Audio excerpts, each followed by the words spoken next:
आज हम भविष्योत्तर पुराण से देवशयन एकादशी के बारे में चर्चा करेंगे। धर्मव्यास युधिष्ठिर कहते हैं, हे केशव, आषाढ़ जो जून जुलाई का माह होता है कि शुक्ल पक्ष की एकादशी का क्या नाम है और इस पवित्र दिन कौन से देवता की पूजा होती है और इसे मनाने की क्या विधि है। तो भगवान कहते हैं, हे मृत्युलोक के अभावक, मैं तुम्हें एक ऐसी घटना सुनाता हूँ जो एक समय ब्रह्मा जी ने अपने पुत्र नारद को कही थी। तो वह कथा सुनाते हैं। एक दिन नारद मुनि अपने पिता से प्रश्न करते हैं कि आषाढ़ मास के शुक्ल पक्ष की एकादशी का क्या नाम है, कृपया मुझे बताएं। इस एकादशी की विधि क्या है और परम भगवान विष्णु को कैसे प्रसन्न किया जा सकता है। तब ब्रह्मा जी कहते हैं, हे महान धर्म वक्ता, हे महात्मा, हे भगवान विष्णु के विशुद्धतम भक्त, आप नित्य की तरह तुम्हारा प्रश्न संपूर्ण मानवता के लिए उत्तम है। एकादशी भगवान हरि के का सर्वश्रेष्ठ दिन है। किसी भी लोक में इससे श्रेष्ठ दिन और कोई दिन नहीं हो सकता। यदि इसका विधि पूर्वक व्रत किया जाए तो ये निम्नतम पापों को भी रद्द कर देती है। तो मैं आपको आषाढ़ शुक्ल एकादशी के संबंध में बताता हूँ। इस एकादशी का व्रत सब पापों से विमुक्त करता है, सब कामनाओं की पूर्ति करता है। तो जो भी व्यक्ति इस व्रत की अवहेलना करता है तो नरकों का पापी बनता है। इसलिए एकादशी का इसका व्रत करना चाहिए।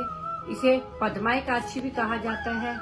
और परम भगवान जो कि इंद्रियों के स्वामी है, ऋषिकेश हैं, उनके लिए ये व्रत किया जाता है। उनकी प्रसन्नता के लिए ये व्रत किया जाता है। तो नारद मुनि को कहते हैं, ब्रह्मा जी, अब मैं आपको एक घटना सुनाता हूँ जो इस एकादशी से संबंधित है। इसका महात्म्य सुनने से सब प्रकार के पापों का नाश होता है, साथ और आध्यात्मिक सिद्धि के मार्ग की सारी बाधाएं दूर हो जाती हैं। हे पुत्र, एक समय सूर्य वंश में मंधाता नाम का राजर्षि रहता था। वो सर्वदा सत्यपरायण था। वो सम्राट नियुक्त किया गया। उसने अपनी प्रजा की देखभाल अपने पारिवारिक सदस्यों तथा अपने बच्चों की तरह की। उसकी दयालुता, धार्मिकता के कारण उसके राज्य में कभी कोई महामारी नहीं आई, कोई सूखा नहीं हुआ, कोई रोग नहीं हुआ और उसकी प्रजा हमेशा धनवान रही और सभी प्रकार के उपद्रवों से मुक्त रही। परंतु एक समय कुछ समय उस राज्य में पापों के कारण 3 साल तक अकाल पड़ा, सूखा पड़ा। प्रजा को भी अकाल का सामना करना पड़ा।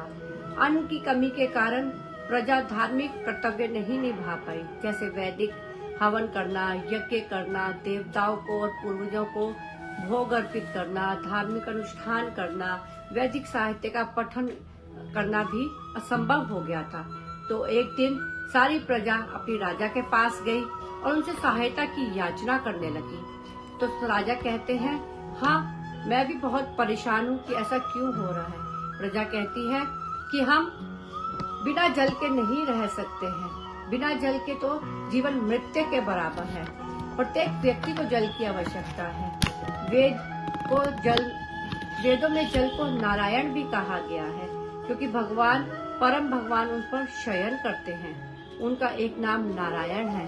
भगवान अपना निवास स्थान पानी जल के ऊपर बनाते हैं और जल के तत्व में ही जाता है कि 3 वस्तुएं, मोती, मानव और आटा। जल के बिना इनका कोई अस्तित्व नहीं है। मोती जल के कारण चमक बन आती है। मानव का तत्व जो है वो वीर्य है, उसका मुख्य भाग जल है। आटा जल के बिना ना तो गूंदा जा सकता है, ना पकाया जा सकता है, ना ही खाया जा सकता है। तो जल जो है एक जीवन रक्षक तत्व है।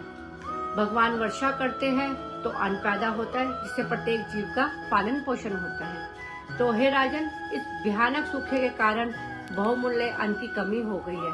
तो हम सब दुखी हैं और लोगों के मरने और राज्य छोड़ जाने के कारण जनसंख्या भी घट रही है। ये सब जनता ने राजा को कहा कि हम इस परेशानी में हैं। तो राजा कहते हैं कि अन्न तो ब्रह्मा परम सत्य की तरह होता है। अन्न से ही सबका पोषण होता है। और राजा भी बहुत ही दुखी और परेशान है कि प्रजा क्यों दुख भोग रही है। राजा कहते हैं कि अगर राजा ने कोई पाप किया हो, कोई धार्मिक कार्य किए हो, तब प्रजा को कष्ट आते हैं। परंतु वो कहते हैं कि मैंने तो अगर देखूं तो मैंने अभी इस जन्म में तो कोई भी पाप नहीं किया है, फिर आप सब क्यों पाप ये कष्ट भोग रहे हैं। मैं खुद बहुत परेशान हूँ। ये सोचता हुआ विचार करता है और वह कहता है कि मैं वन में जाता हूँ, ऋषि मुनियों से इसके बारे में पूछता हूँ। तो जब वो वन में जाते हैं तो उन्हें अंगिरा ऋषि मिलते हैं। अंगिरा ऋषि से वह प्रणाम करते हैं और अंगिरा ऋषि का सुख समृद्धि के बारे में पूछते हैं। राजा जब अंगिरा ऋषि के पास जाते हैं तो उन्हें ऐसा लगता है कि जैसे दूसरे ब्रह्मा जी हैं और उनके मुख पर तेज और उनके इंद्रियों के संयम को देखकर वो बहुत प्रसन्न होते हैं। राजा तत्काल अश्व से उतरते हैं और अंगिरा मुनि के चरण कमलों में झुककर आदरपूर्वक प्रणाम करते हैं। फिर उनसे आशीर्वाद की प्रार्थना करते हैं। तब अंगिरा ऋषि उनके कहते हैं, अपने 7 अंगों का कुशल क्षेम बताइए।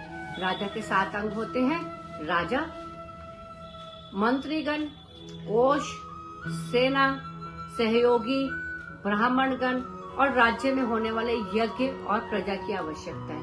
तो राजा इन सभी के बारे में बताता है और साथ में ही बताते हैं कि किस तरह से राज्य में प्रजा के ऊपर कष्ट आया हुआ है और वो कष्ट का कारण पूछते हैं।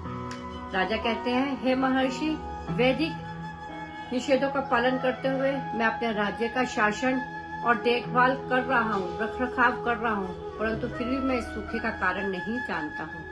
तब अंगिरा ऋषि कहते हैं, ये सतयुग सब युगों से श्रेष्ठ है क्योंकि इसमें धर्म के चारों चरण सम्मिलित है, सत्य, तप, दया और स्वच्छता। इस युग में ब्राह्मण को समाज का सर्वोपरि मानकर आदर किया जाता है। प्रत्येक व्यक्ति अपने वर्णाश्रम धर्म का पालन करता है और द्विज ब्राह्मणों को ही तपस्या करने तथा वेद पढ़ने का अधिकार है। हे राजन, यद्यपि ये मानक है, फिर भी आपके राज्य में एक शूद्र है जो कि गैर कानूनी रूप से तपस्या कर रहा है, प्रायश्चित का धार्मिक कार्य कर रहा है। इस दोष के कारण आपके राज्य में वर्षा नहीं हो रही है। अतः तुम जाइए और ऐसे इस शूद्र का वध कर दीजिए, उसके कर्मों का दोष खत्म हो और आपको शांति प्राप्त हो। मैंने तब उत्तर दिया, निरपराध तपस्या करने वाले शूद्र को मैं कैसे मार दूं?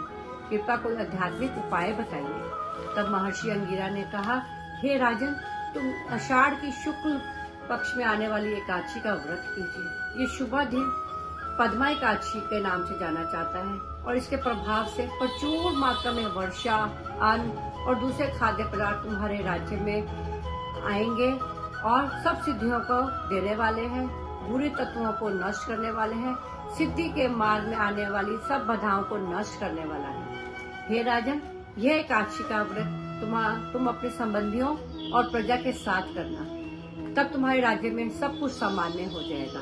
मुनि के ये वचन सुनकर राजा ने झुककर मुनि को प्रणाम किया और अपने महल में लौट आया। जब पद्मा एकादशी आई तो उसने अपने सभी संबंधियों और प्रजाजनों को बुलाया और उनके साथ विधि पूर्वक व्रत को किया। इस व्रत के करने से राज्य में वर्षा हुई, जैसा कि ऋषि ने भविष्यवाणी की थी, तथा समय अनुसार फसल हुई, अन्न हुआ और परम भगवान ऋषिकेश इंद्रियों के स्वामी की प्रसन्नता के लिए सब कार्य किया गया था। तो राजा मंदाता की समस्त प्रजा अत्यंत प्रसन्न और समृद्ध हो गई। अतः हे नारद, प्रत्येक व्यक्ति को विधि पूर्वक इस व्रत को करना चाहिए क्योंकि ये सब प्रकार का सुख भोगने वाला और मुक्ति प्रदान करने वाला है। और तब भगवान श्री कृष्ण ने कहा कि इस व्रत की महिमा यही है कि युधिष्ठिर महाराज, पद्मा एकादशी बहुत शक्तिशाली है। जो इसकी महिमा को एक बार पढ़ता या सुनता है उसके समस्त पाप नष्ट हो जाते हैं। हे पांडव, अतः मुझे प्रसन्न करना चाहते हैं तो इस विधि पूर्वक इस एकादशी का, जिसे कि देवशयनी एकादशी भी कहते हैं, का व्रत करना चाहिए।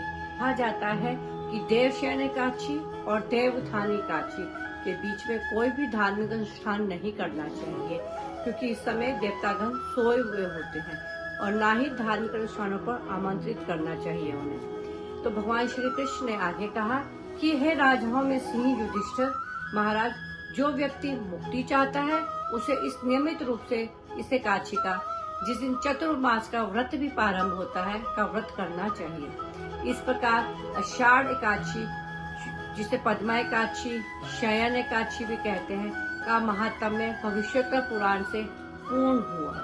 तो हरे कृष्णा।